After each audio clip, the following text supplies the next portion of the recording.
இந்த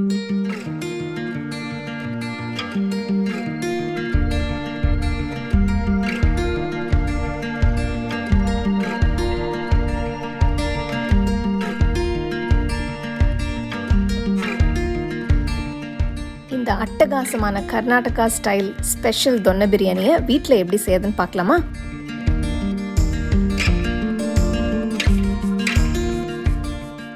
எல்லாருக்கும் வணக்கம். நான் Hema Subramanian. Welcome to home cooking Tamil.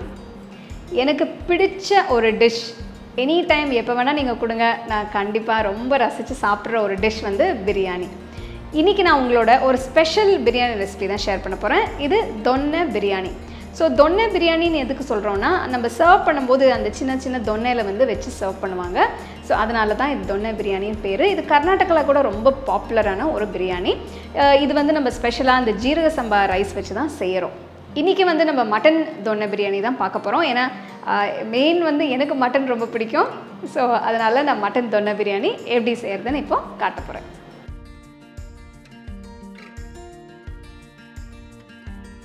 இந்த ரெசிபிக்கு நான் 2 கிலோ மட்டன் போனோட எடுத்திருக்கேன். மட்டன் நல்லா ஃப்ரெஷ்ஷாக இருக்கிற மாதிரி பார்த்துக்கோங்க. இப்போ மட்டனில் மசாலா தடவி ஊற வச்சுக்கலாம். அதுக்கு 2 டீஸ்பூன் உப்பு போடுங்க, 1 டீஸ்பூன் மஞ்சள் தூள், 4 டீஸ்பூன் மிளகாய் தூள், 1 டேபிள் ஸ்பூன் இஞ்சி பூண்டு பேஸ்ட், அப்புறம் 2 டேபிள் ஸ்பூன் நல்ல ஃப்ரெஷ்ஷான தயிர் ஊற்றுங்க. எல்லாம் சேர்த்து நல்லா மிக்ஸ் பண்ணுங்க. மசாலா நல்லா கோட் ஆகிற மாதிரி மிக்ஸ் பண்ணணும். இந்த மாதிரி மசாலா தடவி ஊற வைக்கும் போது நல்ல ஒரு ஃப்ளேவர் கிடைக்கும். சிக்கன் பிரியாணிக்கும் நீங்கள் இதே ஸ்டெப்ஸை ஃபாலோ பண்ணி ஊற வச்சுக்கலாம். மசாலா நல்லா தடவியாச்சு. நெக்ஸ்ட் இதை 1 மணி நேரம் ஊற விடுங்க. மட்டன் ஊறிட்டு இருக்கிற டைமில் நம்ம மற்ற மசாலாஸை ரெடி பண்ணிக்கலாம். ஃபர்ஸ்ட் நான் வெங்காயம் மசாலா பேஸ்ட் அரைக்க போகிறேன். அதுக்கு கடாயில் 2 டீஸ்பூன் நல்லெண்ணெய் ஊற்றுங்க. நீங்கள் சன்ஃப்ளவர் ஆயில் இல்லைனா வேறு ஏதாவது வெஜிடபிள் ஆயில் கூட யூஸ் பண்ணிக்கலாம். இப்போது இதில் 2-3 துண்டு பட்டை, கொஞ்சம் ஏலக்காய், கொஞ்சம் கிராம்பு, அப்புறம் 1 டீஸ்பூன் மிளகு சேர்த்து வதக்குங்க. பட்டை வந்து நான் மெலிசான வெரைட்டி எடுத்திருக்கேன். உங்ககிட்ட திக்கான பட்டை வெரைட்டி இருந்தால் நீங்கள் 2 துண்டு மட்டும் சேர்த்துக்கோங்க. அடுத்து 5 வெங்காயம் மெலிசா நறுக்கினது சேர்த்து வதக்குங்க.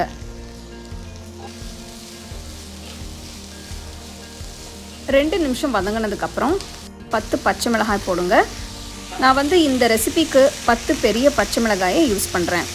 யூஸ்வலாக இந்த பிரியாணியில் வந்து ஹோட்டல்ஸ்லாம் பார்த்தீங்கன்னா நிறைய பச்சை மிளகாயை போட்டு நல்லா காரமாக பண்ணுவாங்க. நீங்கள் எடுத்துருக்கிற மட்டன் அப்புறம் அரிசியோட அளவுக்கு ஏற்ற மாதிரி மிளகாயை அட்ஜஸ்ட் பண்ணிக்கோங்க. வெங்காயம் நல்லா லைட் கலருக்கு மாறினதும் அடுப்பை ஆஃப் பண்ணிவிட்டு நல்லா ஆற விடுங்க. வெங்காயம் நல்லா ஆறினதுக்கு அப்புறம் ஒரு மிக்சர் ஜாருக்கு மாற்றிடுங்க.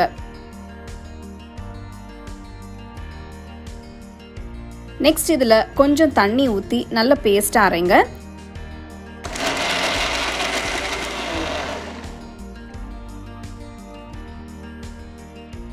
இப்போ இதை ஒரு பவுலுக்கு மாற்றி தனியாக எடுத்து வச்சிருங்க.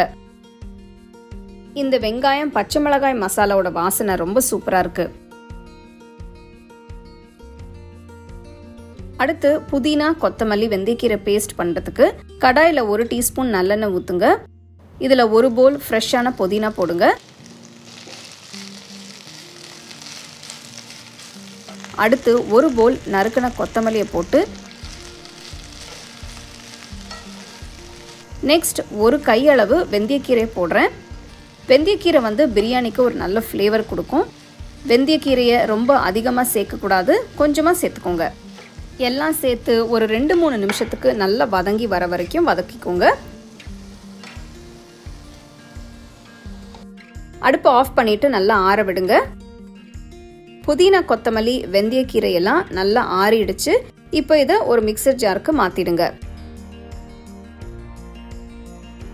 மாத்திட்டு கொஞ்சமா தண்ணி ஊற்றி நல்லா பேஸ்டா அரைங்க.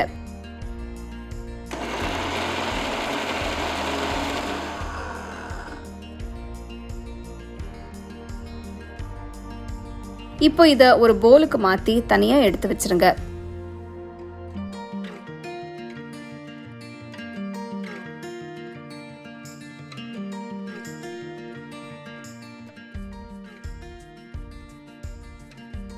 நெக்ஸ்ட் மட்டனை வேக வச்சுக்கலாம். அதுக்கு குக்கரில் 2 டீஸ்பூன் நல்லெண்ணெய் ஊற்றுங்க. நெக்ஸ்ட் 3 டேபிள் ஸ்பூன் நெய் ஊற்றுங்க.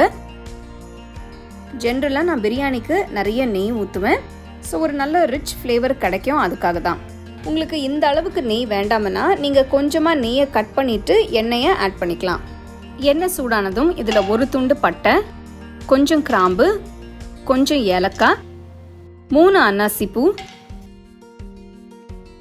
பிரியாணி இலை, 3 ஜாவித்ரி, கொஞ்சம் கல்பாசி, அடுத்து 1 டீஸ்பூன் ஷாஹி ஜீரா, 1 டீஸ்பூன் சோம்பு.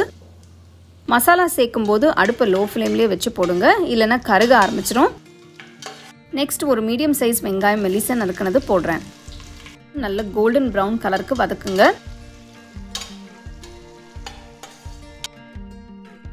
வெங்காயம் கோல்டன் கலருக்கு மாறினதும் 1 டீஸ்பூன் இஞ்சி பேஸ்ட் போடுங்க.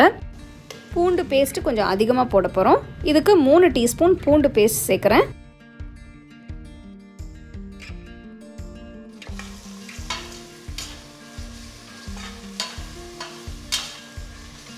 நெக்ஸ்ட் ஒரு மீடியம் சைஸ் தக்காளி நறுக்குனது போடுங்க. இந்த ரெசிபிக்கு தக்காளி ஆப்ஷனல் தான். நான் இந்த ரெசிபி வீட்டில் பண்ணும்போது ஒரு தக்காளி சேர்த்து பண்ணேன். ஸோ டேஸ்ட் வந்து ரொம்பவே நல்லா இருந்தது. அதனால் உங்களுக்கு காட்டும் போது தக்காளி சேர்த்து பண்ணி காட்டலான்னு நினச்சேன். தக்காளியோட ஃப்ளேவரும் புளிப்பும் பிரியாணிக்கு ஒரு நல்ல சூப்பரான ஒரு டேஸ்ட் கொடுக்கும். ஸோ நான் ஒரு மீடியம் சைஸ் தக்காளியை ஆட் பண்ணுறேன். நெக்ஸ்ட் ஊற வச்ச மட்டன் பீசஸை சேர்த்து நல்லா மிக்ஸ் பண்ணுங்கள். நீங்கள் சிக்கன் யூஸ் பண்ணி பண்ணுறீங்கன்னா நீங்கள் எல்லாத்தையும் சேர்த்து ஒரே பாத்திரத்தில் பண்ணிக்கலாம். மட்டன் வேகிறதுக்கு டைம் எடுக்கும். ஸோ நான் மட்டனை குக்கரில் வேக வச்சுட்டு இன்னொரு பாத்திரத்தில் மசாலா, அரிசி எல்லாம் சேர்த்து வேக வைக்க போகிறேன்.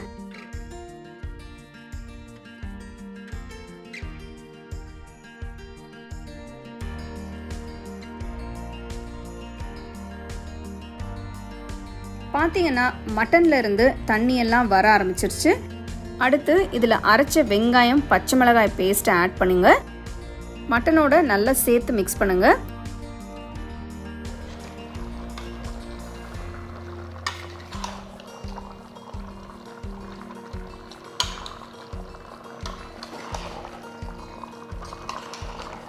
அடுத்து அரைச்ச புதினா, கொத்தமல்லி, வெந்தயக்கீரை பேஸ்ட் சேர்க்குறேன்.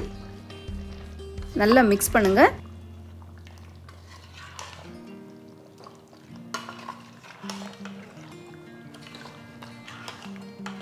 பிரியாணிக்கு தண்ணியோட அளவு ரொம்ப ரொம்ப முக்கியம்.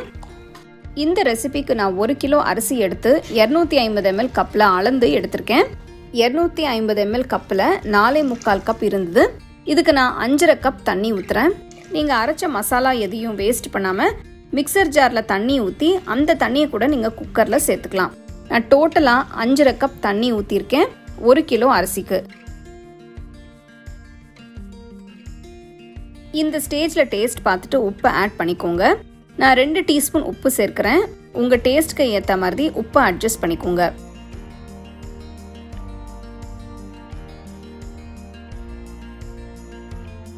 நெக்ஸ்ட் குக்கரை மூடி மட்டனை மீடியம் லோ ஃப்ளேம்லேயே 20 நிமிஷத்துக்கு வேக விடுங்க.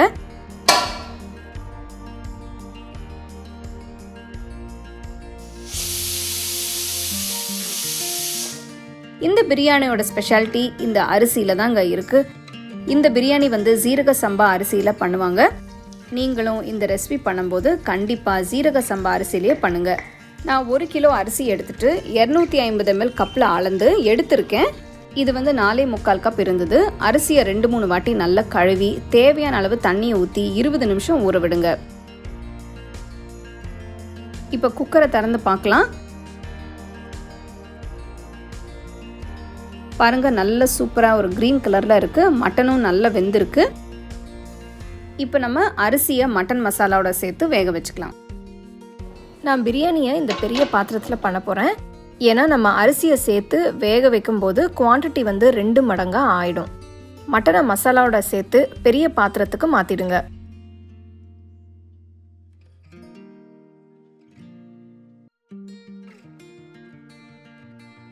நெக்ஸ்ட் ஊற வச்ச அரிசியை ஆட் பண்ணிக்கலாம்.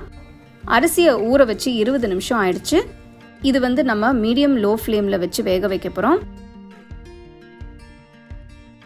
மெதுவாக மட்டனும் அரிசியும் சேர்த்து மிக்ஸ் பண்ணுங்க. பாத்திரத்தை க்ளோஸ் பண்ணுறதுக்கு முன்னாடி உப்பு செக் பண்ணி பார்த்துக்கோங்க. நான் கொஞ்சமாக உப்பு ஆட் பண்ணுறேன் ஃப்ளேவர்ஸ் பேலன்ஸ் பண்ணுறதுக்கு.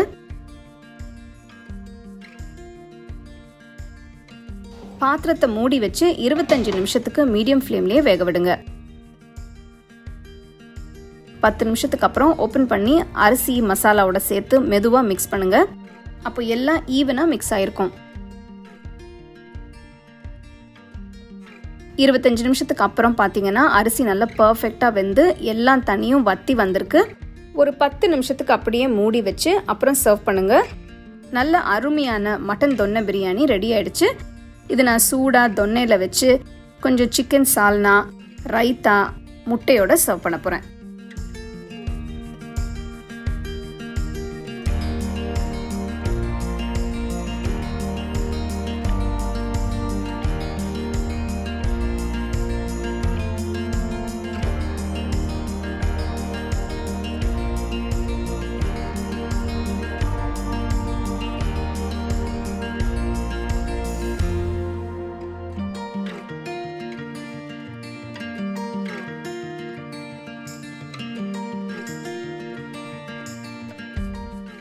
நல்ல அருமையான மட்டன் தொன்னை பிரியாணி எப்படி செய்யுதுன்னு பார்த்தீங்க.